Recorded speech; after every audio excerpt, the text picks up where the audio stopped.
The morning air bit at Maya's face as she stepped out of her small cabin.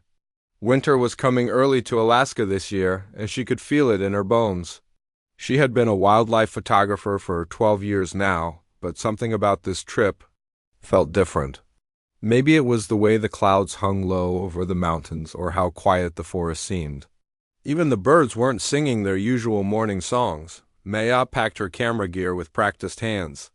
Today she was hoping to catch the last group of caribou before they moved south for winter.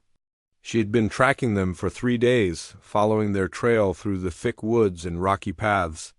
Her editor back in Seattle was waiting for these photos. The magazine wanted a story about how animals survive in the harsh Alaska winter. She pulled on her heavy boots and grabbed her backpack. Inside were all the things she might need for a day in the wilderness: extra batteries for her camera, energy bars, a thermos of hot coffee, and her emergency kit. Maya never went into the wild without being prepared. She had learned that lesson the hard way during her early days as a photographer. The trail started easy enough.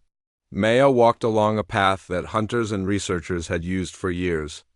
The ground was covered with a thin layer of snow that crunched under her feet. She could see animal tracks everywhere: rabbits, foxes, and the large hoof prints of the caribou she was following. After 2 hours of walking, Maya stopped to check her map. She was deeper in the wilderness than she had been before.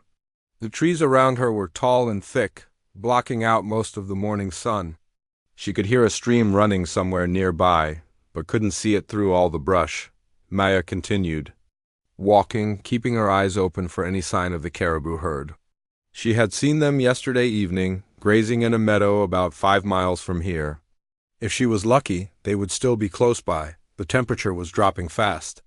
Maya could see her breath in the air, and her fingers were starting to get cold even inside her gloves. She stopped to put on an extra layer of clothing and drink some hot coffee from her thermos. The warm liquid felt good going down her throat.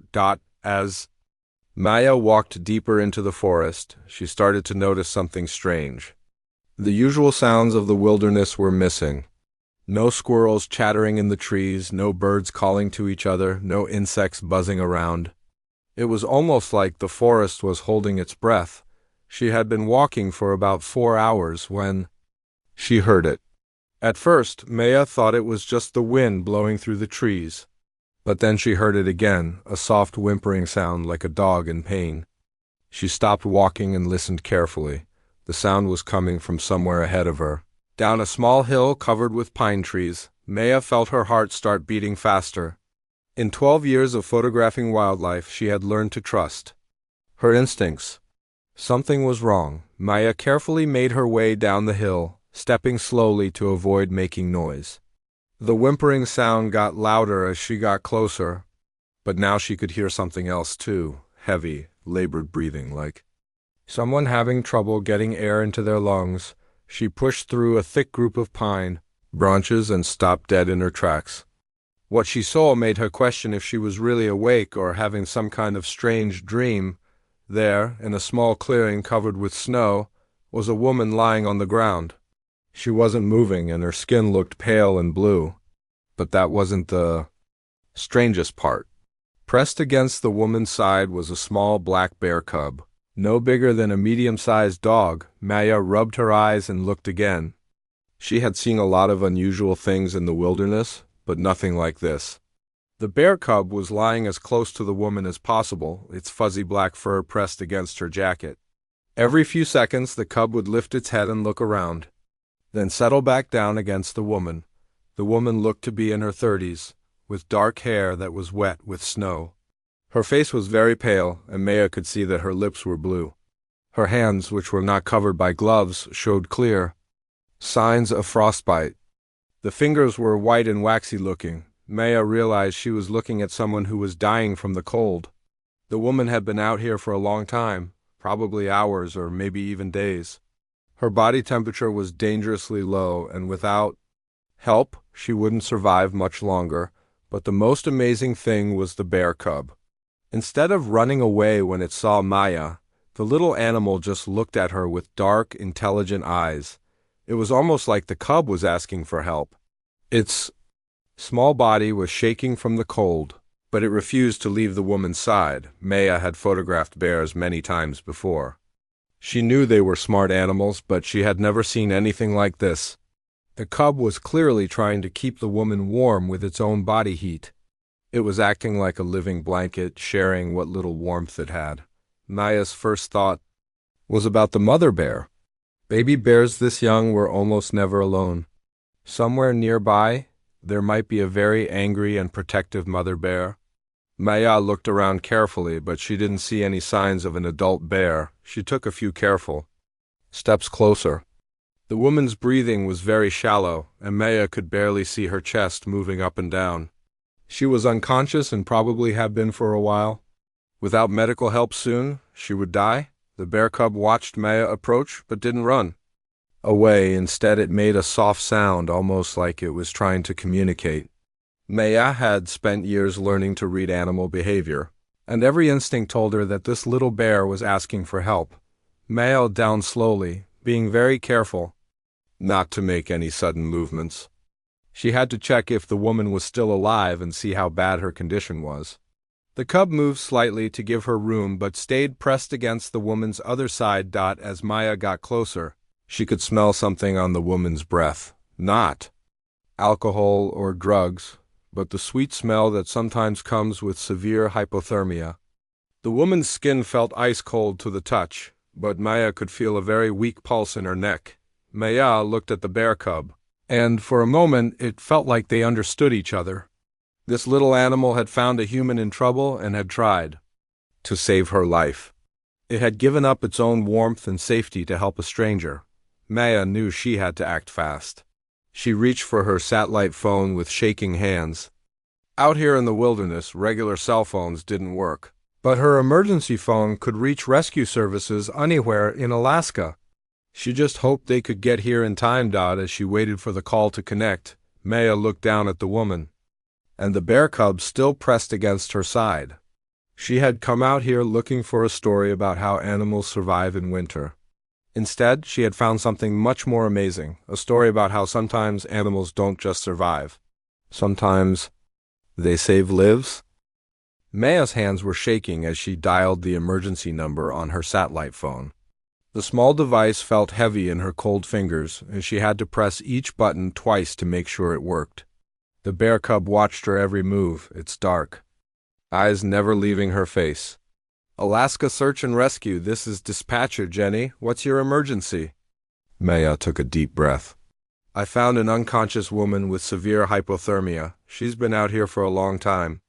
I'm about 15 miles northeast of Coldfoot Camp, near Beaver Creek. Can you give me your exact coordinates? Maya looked at her GPS device with trembling hands. The numbers seemed to blur together, but she managed to read them out loud. She could hear the dispatcher typing quickly on the other end. We're sending a helicopter right away, but it's going to take at least 2 hours to reach you. The weather is getting worse and we have to come from Fairbanks. Can you tell me about the woman's condition? Maya knelt down next to the unconscious woman again. The bear cub shifted slightly but didn't move away. Her skin is ice cold and blue. Her breathing is very shallow. I can barely feel her pulse. She has frostbite on her hands and probably her feet too. What about you? Are you prepared to stay out there and help her? Maya looked at her backpack. She had some emergency supplies, but not much. I have a small emergency shelter and some heat packs. I'll do whatever I can. Good, keep her as warm as possible, but don't try to warm her up too quickly. That can be dangerous, and whatever you do, don't leave her alone. Maya promised she wouldn't leave and ended the call. She looked down at the woman and the little bear cub still pressed against her side. 2 hours felt like forever when someone was dying. The first thing Maya needed to do was set up some kind of shelter. The wind was getting stronger, and she could see dark clouds moving in from the west. More snow was coming, and that would make everything worse. Maya pulled her emergency tent from her backpack. It was small and lightweight, designed for one person, but it would have to work. She found a spot nearby that was protected from the wind by some large rocks. Setting up the tent with frozen fingers was harder than she expected. Every few seconds, Maya would look back at the woman and the bear cub to make sure they were still. Okay. The cub never moved more than a few inches away from the woman's body. When the tent was finally up, Maya faced her biggest challenge. She had to move the unconscious woman without hurting her more. And she had to do it without scaring away the bear cub. Maya approached them slowly. "Hey, little guy," she said softly to the cub. "I'm trying to help her, okay? We need to get her somewhere warmer." The bear cub looked at Maya with those intelligent dark eyes. It made a small sound, almost like it was answering her. Then it did something that surprised Maya even more. It carefully moved away from the woman, but only by a few feet. It was like the cub understood what Maya was trying to do. Moving an unconscious person is never easy, especially when you're by yourself in the middle of nowhere. Maya had to be very careful not to hurt the woman's frostbitten hands and feet. She grabbed the woman under her arms and started pulling her slowly toward the tent. The woman was heavier than Maya expected, and the snow made everything slippery. Halfway to the tent, Maya had to stop and rest. Her back was aching, and she was breathing hard. The cold air burned her lungs. The bear cub followed them the whole way, staying close but not getting in Maya's way. When Maya finally got the woman inside the small tent, the cub tried to follow them in. The tent was barely big enough for 2 people, but somehow they all fit inside the tent. Maya could see the woman's condition more clearly. It was worse than she had thought. The woman's skin was so pale it was almost gray. Her lips were dark blue, and Maya could see ice crystals in her hair. Her clothes were wet from melting snow, which made the hypothermia even more dangerous. Maya knew she had to get the woman's wet clothes off and replace them with something dry. She had an extra jacket and some thermal underwear in her pack. It wasn't much, but it was better than nothing. The bear cub watched as Maya carefully removed the woman's wet jacket. Underneath, the woman was wearing a sweater that was also soaked through. Maya could see a name tag attached to the sweater, Dr. Elena Volkov, Arctic Research Institute. So she was a scientist, probably out here doing research when something went wrong. Maya wondered how long Dr. Volkov had been out here and what had happened to her. There were no obvious injuries that Maya could see, but something had made her collapse in the snow. Maya put her own dry jacket on Dr. Volkov and wrapped her in a sleeping bag. She activated several chemical heat packs and placed them against the woman's body, being careful not to put them directly on her skin. The heat packs would provide warmth for several hours. The bear cub seemed to approve of what Maya was doing. It settled down next to Dr. Volkov again, pressing its furry body against the sleeping bag. Maya realized that this little animal had probably saved the woman's life by keeping her warm through the night. Maya checked Dr. Volkov's pulse again. It was still very weak, but it seemed a little stronger than before. Her breathing was still shallow, but at least she was breathing. The question was whether she would survive until the rescue helicopter arrived. While they waited, Maya tried to figure out what had happened. She found Dr. Volkov's backpack about 20 feet away from where she had been lying. Inside were research, notebooks, plant samples, and a camera with pictures of Arctic flowers and plants. Maya also found something else, a small notebook with Dr. Volkov's personal notes. The last entry was from 3 days ago. It said she had twisted her ankle badly while climbing over some rocks and was having trouble walking. She had been trying to make it back to her base camp when the injury got worse. Maya looked at Dr. Volkov's feet and saw that her left ankle was swollen. She must have been stranded out here for 3 whole days, unable to walk, slowly freezing to death. If the bear cub hadn't found her, she would have died for sure. The wind outside the tent was getting stronger, and Maya could hear snow hitting the sides. She checked her watch. Only 30 minutes had passed since she called for help. Still an hour and a half to go. Maya looked at the bear cub, who was still keeping Dr. Volkov warm. Where had this little animal come from? Bear cubs this young were never alone in the wild. Something must have happened to its mother. Maya felt sad thinking about it. First the cub had lost its mother, and then it had found this dying woman and tried to save her. Dr. Volkov made a small sound and moved slightly. Maya leaned closer to see if she was waking up, but her eyes stayed closed. At least it was a sign that she was still alive and fighting. Maya settled in for the long wait. Outside, the storm was getting worse, but inside their small tent, 3 unlikely companions were keeping each other alive. A photographer, a scientist, and a bear cub who refused to give up hope. The storm hit harder than Maya expected. Wind howled around their small tent, and she could hear tree branches snapping in the distance. Snow piled up against the tent walls, making everything feel smaller and more closed in. Maya checked her. Watch again. They still had over an hour before help could arrive. Dr. Volkov hadn't moved much since Maya got her into the tent. Her breathing was still weak, but at least it was steady. The bear cub had positioned itself perfectly against her, side sharing its body heat. Every few minutes, the little animal would lift its head and look at Maya, as if checking to make sure she was still there. Maya tried calling the rescue team again to update them on the weather conditions. The dispatcher's voice crackled through the static. The helicopter is having trouble with the storm, she said.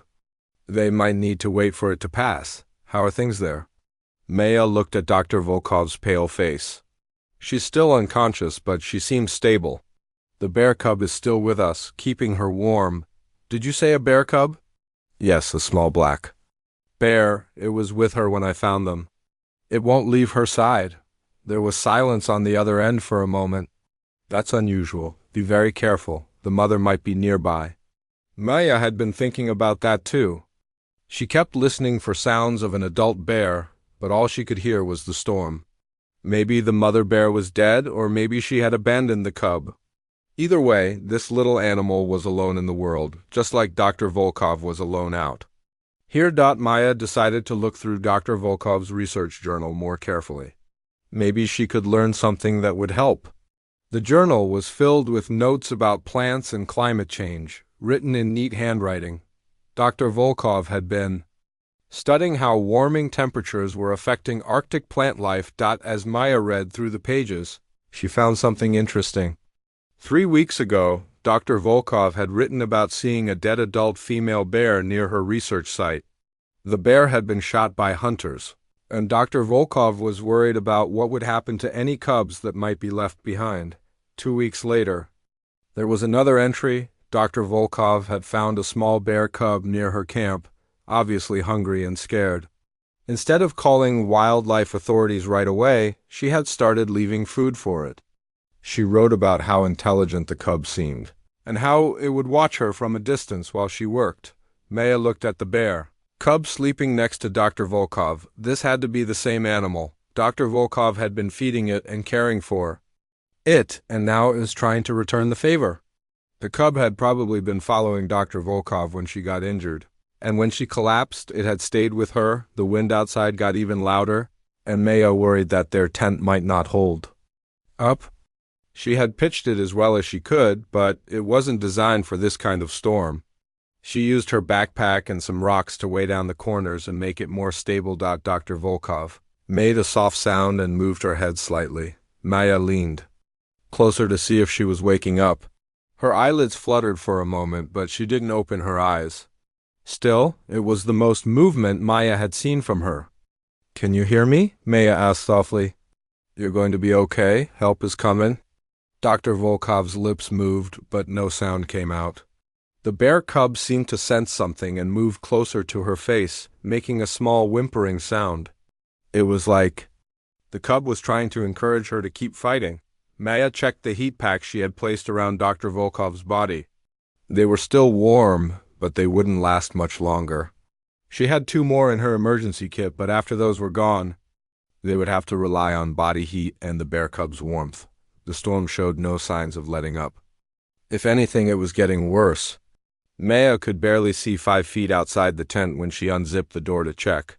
The snow was coming down so hard that it looked like a white wall. Maya's phone rang. It was the rescue dispatcher again. Sorry, but the helicopter can't fly in this weather. They're going to have to wait until the storm passes. It might be another 2 or 3 hours. Maya's heart sank. Dr. Volkov was stable for now, but hypothermia was unpredictable. People could seem fine 1 minute and take a turn for the worse the next. 3 more hours felt like an eternity. Is there anything else I can do for her? Maya asked. Keep her warm and dry. Talk to her if she seems to be waking up. Sometimes hearing a human voice can help people fight to stay conscious. Maya promised to keep trying and hung up. She looked at Dr. Volkov and the bear cub cuddled up together. They made an unlikely pair, but somehow it worked. Maya started talking to Dr. Volkov, even though she couldn't respond. She told her about her work as a photographer, about the pictures she had taken of bears and other wildlife.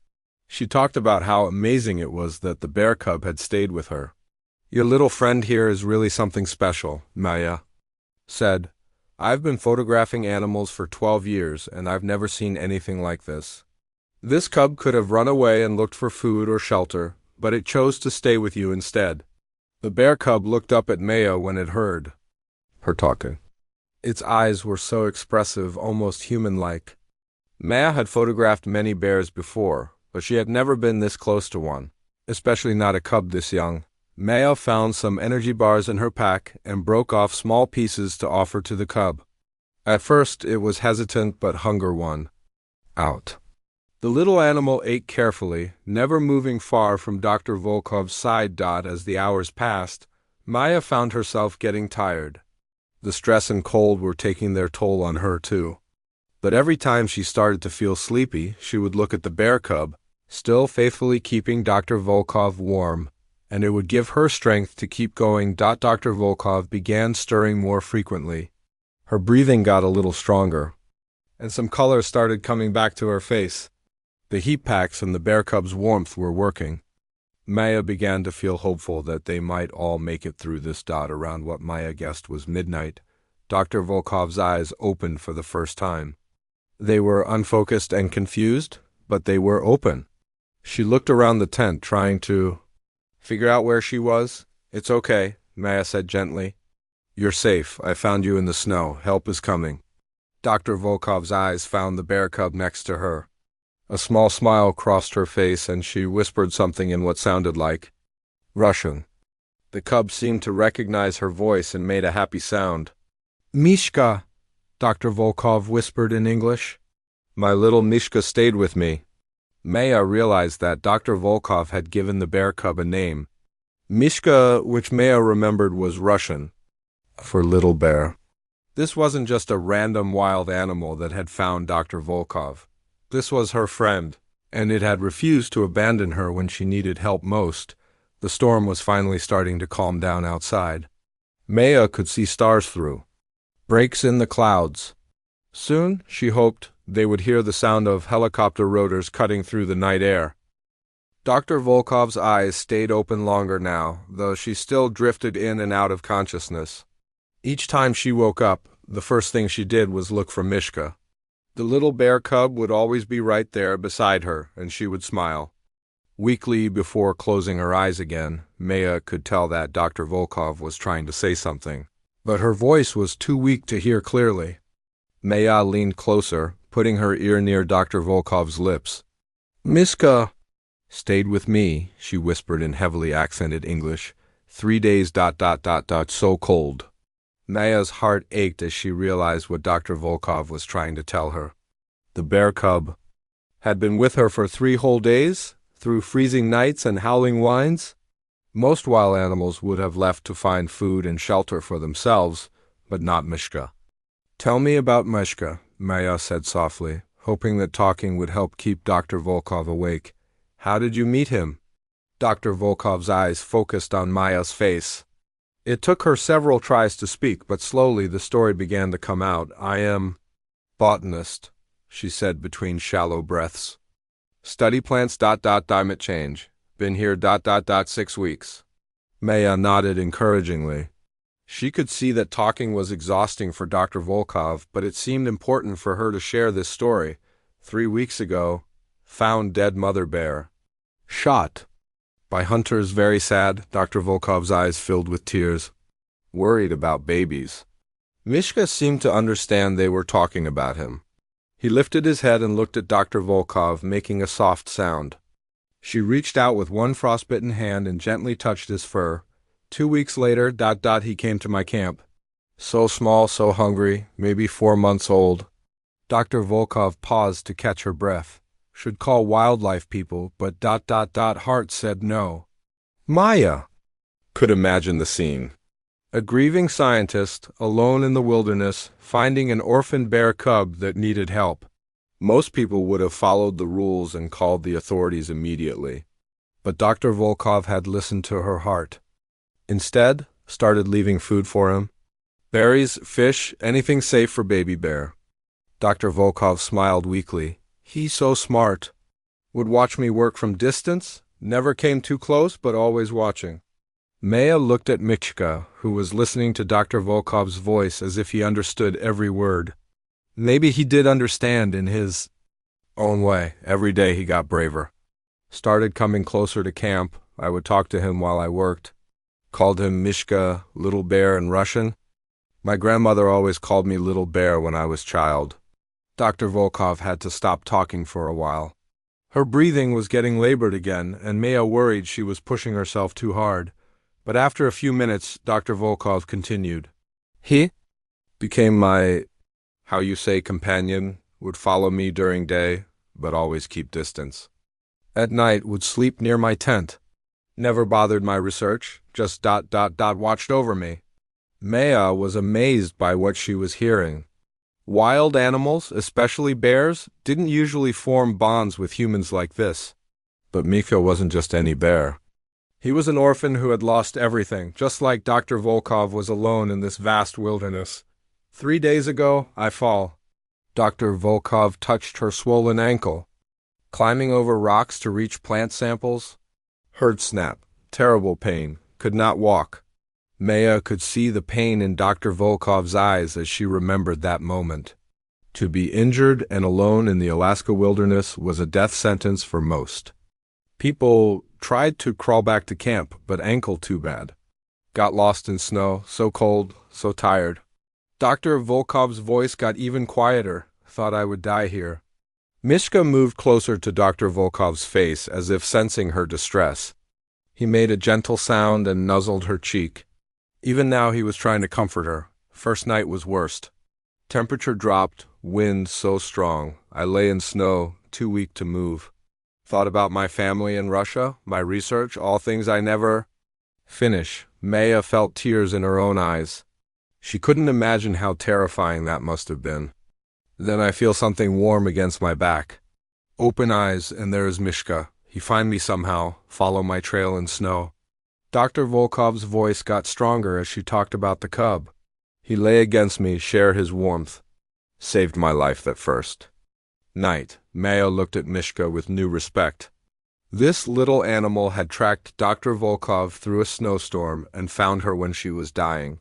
Then he had made the choice to stay with her, even though it put his own life at risk. Second day, he bring me berries. Dropped them next to my mouth. I too weak to chew much, but tried to eat for him. Dr. Volkov smiled at the memory. He also find stream. Come back with water in his mouth. Try to give to me. Maya shook her head in amazement. She had heard stories of dogs rescuing their owners, but never anything like this from a wild bear cub. Second night even colder. I think I will not see morning. But Mika he never leave. Press himself against me, share his heat. Sometimes I feel his little heart beating against my back. Remind me I still alive. Dr. Volkov had to pause again. Maya could see that reliving these memories was both painful and comforting for her. Third day, yesterday, I drift in and out. Sometimes think I dream, but always feel Mishka there. He make little sounds like trying to keep me awake. When I open eyes, he always looking at me with those smart eyes. Mishka seemed to know they were talking about him. He looked back and forth between Maya and Dr. Volkov, his dark eyes bright and alert. Last night, terrible storm. Wind so loud, snow everywhere, I think we both die together. But Mishka, he cover me with his body, protect me from wind. This morning, when you find us, he's still there, still trying to save me. Maya felt overwhelmed by the story. This wasn't just about a bear cub keeping someone warm. This was about love, loyalty, and the kind of bond that transcends species. Mishka had given up his own safety to stay with someone who had shown him kindness. "He is not just Bear," Dr. Volkov whispered. "He is my guardian angel with fur." Outside the tent, Maya could hear the storm finally starting to calm down. The wind wasn't howling as loudly, and she couldn't hear as much snow hitting the tent walls. Maybe soon the rescue helicopter would be able to fly, but Maya realized that this story was about more than just rescue. It was about what happens when two lonely souls find each other in the wilderness. Dr. Volkov had lost herself in her research, far from home and family. Mishka had lost his mother and his place in the natural world. Together, they had found something neither had expected, a friendship that could survive anything. Maya looked at Dr. Volkov and Mishka, still pressed together for warmth. Whatever happened next, their bond had already changed both of their lives forever. The sound Maya had been waiting for finally came just before dawn, the distant thrum of helicopter blades cutting through the quiet morning air. The storm had passed, leaving behind a world covered in fresh snow that sparkled in the early sunlight. "Do you hear that?" Maya asked Dr. Volkov, who was more alert now than she had been all night. "Help is coming." Dr. Volkov nodded weakly, but Maya noticed she was holding Mishka closer. The bear cub seemed nervous too, his ears perked up at the strange noise getting louder in the sky. Maya unzipped the tent and looked outside. The helicopter was still far away, but she could see it approaching over the treetops. She waved her bright orange emergency flag to help guide them to the right spot. As the helicopter got closer, Mishka became more agitated. He had probably never heard anything like that before, and the loud noise scared him. He pressed himself against Dr. Volkov and made worried sounds. "It's okay, little one," Dr. Volkov whispered to him in Russian, then switched to English. "They come to help us." The helicopter landed in a clearing about 50 yards away from their tent. Maya could see 3 people getting out, 2 paramedics, carrying medical equipment and a pilot. They moved quickly through the snow toward the tent. The first paramedic, a woman with kind eyes, knelt down next to Dr. Volkov. "I'm Linda, and this is my partner Jake. We're here to help you." "Can you tell me your name?" "Elena Volkov," she replied, her voice stronger now. "I have been here 3 days. Hurt my ankle, could not walk." Linda began checking Dr. Volkov's vital signs while Jake prepared medical equipment. But both paramedics stopped when they noticed Mishka, who was still pressed against Dr. Volkov's side. "Is that a bear cub?" Jake asked, his voice showing concern. "Yes," Maya explained quickly. "He's been keeping her warm for 3 days. He saved her life." Linda looked confused. "We need to get her to the helicopter, but we can't have a wild bear around while we're working. It's too dangerous." "He's not dangerous," Dr. Volkov said with more strength than Maya had heard from her all night. "He is my friend. He will not hurt anyone." Jake reached for his radio. "We might need to call animal control. This is beyond our training." "No." Dr. Volkov tried to sit up, but she was too weak. "Please, you cannot separate us. He needs me." Maya could see this was becoming a problem. The paramedics were just doing their job, but they didn't understand the special bond between Dr. Volkov and Mishka. To them, a bear cub was just a wild animal that could be unpredictable. "Look," Maya said, trying to stay calm. "This cub has been gentle and protective for 3 days. He's not going to attack anyone. But if you try to separate them, he might get scared and defensive." Linda looked at Jake, then at Dr. Volkov and Mishka. "We have protocols for situations like this. We can't transport a wild animal in the helicopter." As if he understood what they were saying, Mishka moved even closer to Dr. Volkov. When Jake tried to approach with a blanket, the cub made a warning sound, not aggressive but clearly protective. "Please," Dr. Volkov pleaded. "He's just baby. Lost his mother? I am all he has now." Maya had an idea. "What if I hold him during the flight? I'm coming with you anyway to give my statement. I can keep him calm." The pilot, who had been listening to the conversation, spoke up. "I've been flying rescue missions for 15 years. I've seen stranger things than this. If the cub stays calm, I can work with it." Linda wasn't convinced. "What about regulations? What about safety?" Sometimes you have to use judgment, the pilot replied. This woman might not have survived without that cub. The least we can do is try to keep them together. Dr. Volkov started crying, the first tears Maya had seen from her. Please, I cannot leave him. He will die without help. He is just baby. Jake looked at his partner, then at Dr. Volkov's desperate face. Okay, we'll try. But if the animal becomes aggressive at any point, we stop everything. Maya felt relief wash over her. They were going to give Miska a chance. Getting Dr. Volkov ready for transport took careful work. Her frostbite was severe, and the paramedics had to be very gentle with her damaged fingers and toes. Throughout the process, Mishka stayed close, but didn't interfere. It was like he understood that these people were trying to help. The hardest part was getting everyone to the helicopter. Dr. Volkov had to be carried on a stretcher, and Mishka refused to leave her side. Maya walked next to the stretcher, keeping one hand on the cub to reassure him. When they reached the helicopter, Mishka stopped and stared at the machine. The noise and the spinning blades were clearly frightening to him. He sat down in the snow and refused to move closer. Come on, Mishka, Dr. Volkov called weakly from the stretcher. It's okay. Come with Mama. Maya's heart broke a little hearing Dr. Volkov call herself Mishka's mama. In just 3 days, they had become a family. Maya knelt down next to Mishka and spoke softly to him. Your mama needs help, little guy. We have to get in the big bird to help her feel better. Mishka looked at Maya, then at Dr. Volkov being loaded into the helicopter. He made a decision.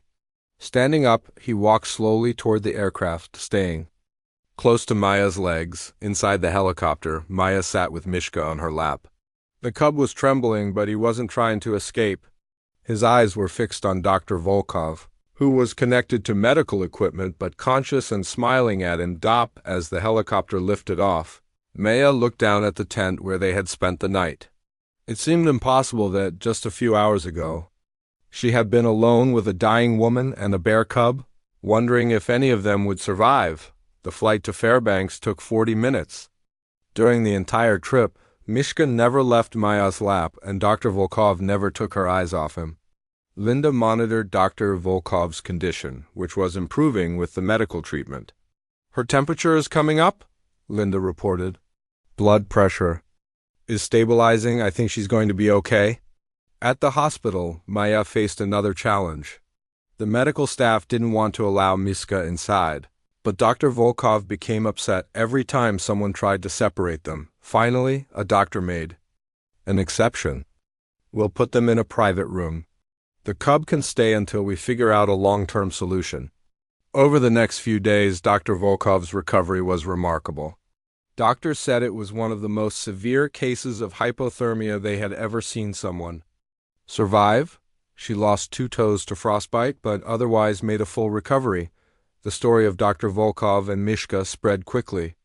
News reporters came from all over the country to hear about the bear cub who had saved a human life.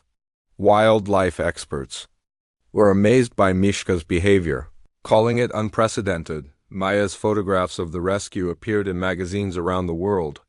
But more importantly, they helped raise awareness about wildlife conservation and the intelligence of bears. Dr. Volkov worked with wildlife authorities to find a permanent home for Mishka. Since he had bonded so strongly with humans, he couldn't be released back into the wild. Instead, he was placed at a wildlife sanctuary where Dr. Volkov could visit him regularly. The experience changed all 3 of their lives. Maya shifted her photography focus to conservation stories. Using her work to protect wild places and animals, Dr. Volkov became an advocate for wildlife protection, speaking about the intelligence and emotional capacity of bears and Mishka. He grew up healthy and strong at the sanctuary, where he became an ambassador for his species. Visitors would come from around the world to meet the bear who had refused to let a friend die alone in the wilderness.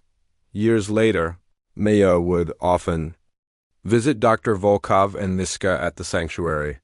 Watching them together, she was reminded that sometimes the most powerful bonds are formed in the most unlikely circumstances. In the middle of a frozen wilderness, a lonely scientist and an orphan cub had found each other and proven that love knows no boundaries, not even between species.